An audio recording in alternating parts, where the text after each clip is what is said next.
আসসালামু আলাইকুম রহমতুল্লাহ। প্রিয় ভিউয়ার্স, প্রিয় ইমানদার ভাই ও বোনেরা যারা দেখছেন ভিডিওটি, আপনাকে সবাইকে স্বাগত, শুভেচ্ছা, অভিনন্দন জানাচ্ছি। যথারীতি আমরা আমাদের এই চ্যানেলে এমআরএস টিভি 12 চ্যানেলটিতে আমরা আমাদের প্রিয় নবী হযরত মুহাম্মদ সাল্লাল্লাহু আলাইহি সাল্লামের যে বাণী রয়েছে, যে হাদিসগুলো রয়েছে এবং সাহাবীদের জীবনী নিয়ে আমরা প্রতিদিন দুপুর 2টা বাজে আমাদের এই চ্যানেল থেকে একটি ভিডিও আপলোড করা হয়।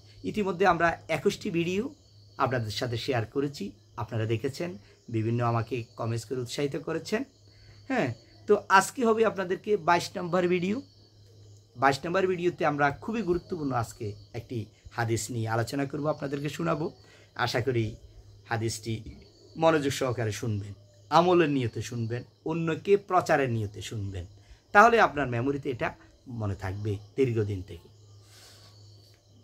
হাদিসটি পড়ে শোনাচ্ছি।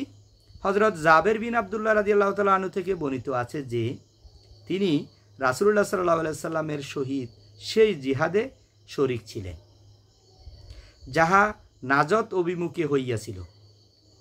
যখন রাসূলুল্লাহ সাল্লাল্লাহু আলাইহি সাল্লাম জিহাদ হইতে ফিরিয়া আসিলেন, তখন তিনিও তাহার সহিত ফিরিলেন। ফেরার পথে এই ঘটনাটি ঘটিল। সাহাবা রাদিয়াল্লাহু তাআলা আনহু দুপুরের সময় বাবলা গাছে ভরা এক ময়দানে পৌঁছিলেন। রাসূলুল্লাহ সাল্লাল্লাহু আলাইহি সাল্লাম সেখানে বিশ্রাম লওয়ার জন্য থামিলেন। সাহাবায়ে কেরাম রাদিয়াল্লাহু তাআলা আনহু গাছের ছায়ার তালাশে এদিক সেদিক ছড়াইয়া পড়িলেন। রাসূলুল্লাহ সাল্লাল্লাহু আলাইহি সাল্লামও আরাম করিবার জন্য বাবলা গাছের নিচের জায়গা লইলেন এবং গাছের সহিত নিজের তরবারিটি ঝুলাইয়া রাখিলেন। আমরাও কিছু সময়ের জন্য বিভিন্ন গাছের ছায়াতে ঘুমাইয়া পড়িলাম। হঠাৎ আমরা শুনিতে পাইলাম যে রাসূলুল্লাহ সাল্লাল্লাহু আলাইহি সাল্লাম আমাদেরকে ডাকিতেছেন। যখন আমরা সেখানে পৌঁছিলাম, তখন তাহার নিকট একজন গ্রাম্য কাফের উপস্থিত ছিল। রাসূলুল্লাহ সাল্লাল্লাহু আলাইহি সাল্লাম বলিলেন, আমি ঘুমাইতেছিলাম, এমত অবস্থায় সে আমার উপর আমারই তরবারি উত্তোলন করিয়াছে। জাগ্রত হইয়া দেখিলাম আমার খোলা তরবারিটি তাহার হাতে রহিয়াছে। সে আমাকে বলিল, তোমাকে আমার হাত হইতে কে বাঁচাইবে? ওই যে লোকটি বলতেছে, কাফের লোকটি বলতেছে। আমি 3 বার বলিলাম, আল্লাহ। কে বাঁচাবে? আল্লাহ বাঁচাবে। লোকটি আসি যখন তরবারি ধরলো, রাসূল সাল্লাল্লাহু আলাইহি সাল্লামের তরবারিটা গাছের সাথে রাখলো, ওইটা নিয়ে খুলে তাকে মারার জন্য চেষ্টা করতেছে। তখন বলল যে, তোমাকে আমার এই হাত থেকে কে রক্ষা করবে? রাসূলুল্লাহ সাল্লাল্লাহু আলাইহি সাল্লাম তখন বলল, আমার আল্লাহ রক্ষা করবে। 3 বার বলিলেন। রাসূলুল্লাহ সাল্লাল্লাহু আলাইহি সাল্লাম সেই গ্রাম্য লোকটিকে কোনো শাস্তি দিলেন না এবং উঠিয়া বসিয়া গেলেন। তখন এতগুলো সাহাবী আছে, সবাই আছে। তখন রাসূলুল্লাহ সাল্লাল্লাহু আলাইহি সাল্লাম যদি বলতো এই লোকটাকে ধরো, সাথে সাথে তো অ্যাকশন শুরু হয়ে যেত। রাসূলুল্লাহ সাল্লাল্লাহু আলাইহি সাল্লাম কিচ্ছু বললেন না, তাকে ক্ষমা করে দিলেন।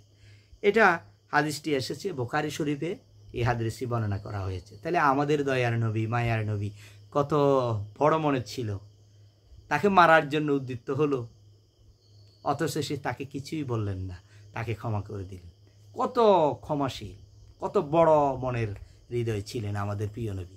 এই হাদিসটি থেকে আমরা এটা জানলাম, কেউ আমাকে আক্রমণ করলো, কেউ আমাকে অপমান করলো, কেউ আমাকে অপদস্থ করলো, কেউ আমাকে আমার বিরুদ্ধে ষড়যন্ত্র করলো, আমার ক্ষয়ক্ষতি করলো, আমি আল্লাহর জন্য তাকে ক্ষমা করে দেব, আল্লাহর ওয়াস্তে আমি তাকে ক্ষমা করে দেব। তাহলে ক্ষমা আমি যখন মানুষদেরকে ক্ষমা করব, আমরা যখন মানুষদেরকে ক্ষমা করে দেব, মানুষের ভুলের জন্য ক্ষমা করে দেব, তখন আল্লাহ তাআলাও আমার ভুলের জন্য আমাকে ক্ষমা করে দেবে। এই হাদিসটি থেকে আমরা এটা শিক্ষা নিলাম যে আল্লাহর প্রতি অবিচল ঈমান থাকবে, আল্লাহই আমাদেরকে বাঁচাবে, আল্লাহই আমাদের খাওয়ায়, আল্লাহ সকল বিপদ থেকে আমাকে রক্ষা করে, এবং আল্লাহ প্রতি আমার অবিচল বিশ্বাস থাকতে হবে। তাহলে আমাদের জীবনটা কি হবে? সার্থক হবে। আর মানুষদেরকে ক্ষমা করে দিতে হবে। আমাদের রাসূল সাল্লাল্লাহু আলাইহি সাল্লামের এটা সুন্নত। রাসূল সাল্লাল্লাহু আলাইহি সাল্লাম মানুষদেরকে ক্ষমা করে দিয়েছেন। যত বড় অন্যায় করেও রাসূল সাল্লাল্লাহু আলাইহি সাল্লাম ক্ষমা করে দিতেন। সেরকম আমরাও মানুষের ভুলের জন্য, কি আমার প্রতি কোনো অন্যায় করলো, ভুল করলো, আমি তাকে কি করে দেব? ক্ষমা করে দেব। আমি যদি মানুষদেরকে ক্ষমা করে দিই, আল্লাহও আমাকে ক্ষমা করে দিবে।